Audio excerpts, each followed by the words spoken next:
Assalamualaikum warahmatullahi wabarakatuh. Perkenalkan, nama saya Makfira Fitri Maulani, NPM 2019 01500606. Di sini saya akan mempraktekkan layanan konseling person centered. Assalamualaikum, selamat pagi Ibu. Waalaikumsalam, selamat pagi. Mungkin Ananda bisa memperkenalkan nama Ananda terlebih dahulu. Ya baik, terima kasih Ibu. Sebelumnya perkenalkan, nama saya Mariana Fitriana Normalisa, biasa dipanggil Lisa Bu. Baik, kira-kira apakah Ananda pernah mengikuti proses konseling atau sudah mengetahui apa itu konseling? Sebelumnya sih saya belum tahu lebih intens ya mengenai konseling. Cuman waktu itu pas saya lagi masa sekolah itu ada yang namanya BK, dan di situ tuh tempatnya konsultasi mengenai permasalahan di dunia sekolahan. Ya benar. Jadi Ibu akan jelaskan terlebih dahulu kepada Mbak Lisa ya bahwa proses layanan konseling ini adalah proses pemberian bantuan yang diberikan oleh seorang ahli atau konselor kepada seorang klien atau individu yang nantinya klien ini dapat mengentaskan permasalahan yang ada pada dirinya sendiri dengan kemampuan atau potensi yang dimiliki dirinya, serta nantinya individu tersebut dapat menjalankan kehidupan efektif sehari-harinya. Yang dimaksud klien di sini yaitu Mbak Lisa, dan konselor itu saya. Baik, dalam layanan konseling ini kita juga memiliki beberapa asas. Yang pertama itu ada asas kerahasiaan. Jadi Mbak Lisa tenang aja, nggak perlu khawatir.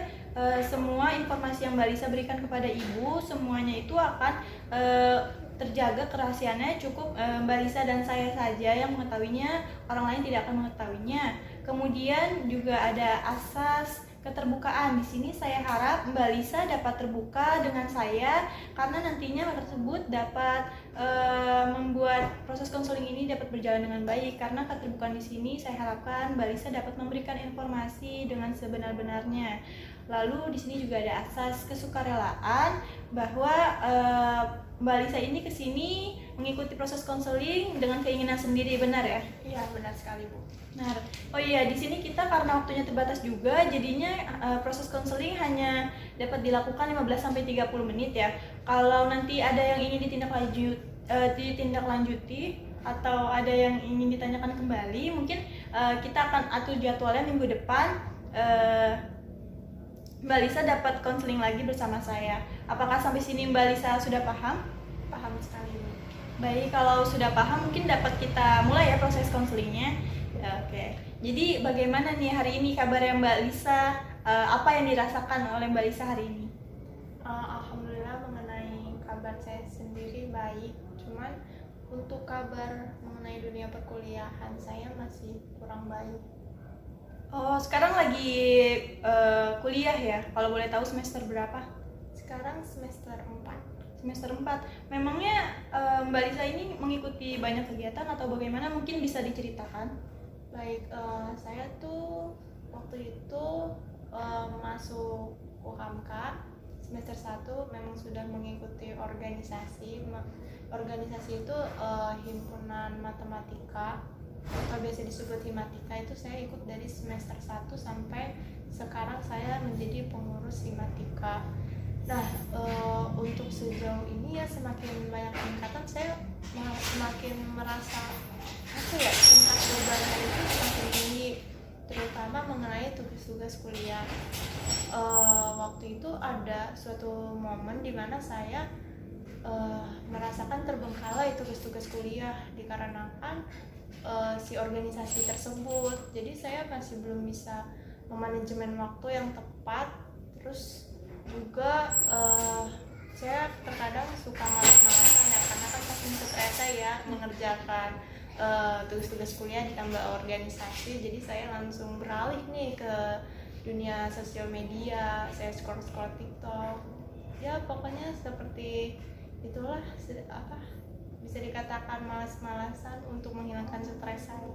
Baik, kalau dari yang Ibu lihat, Ibu bisa tangkap bahwa di sini Mbak Lisa itu karena mengikuti lumayan cukup banyak kegiatan yang diikuti oleh Mbak Lisa ini, seperti ada perkuliahan dan juga organisasi, serta kalau ada kegiatan lainnya yang di luar kampus Mbak Lisa juga mengikuti, dan hal tersebut dapat membuat diri Mbak Lisa ini merasa jenuh, dan saat menghilangkan kejenuhannya ini, Mbak Lisa suka bermain HP dan merasa hal tersebut dapat membuat Mbak Lisa tuh senang karena keseringan bermain HP jadi bermalas-malasan, terkadang suka keteteran untuk mengerjakan tugasnya, hingga deadline-nya pun Mbak Lisa baru mau mengerjakan, dan hal tersebut sangat mengganggu kegiatan Mbak Lisa ya saat ini. Iya, benar sekali.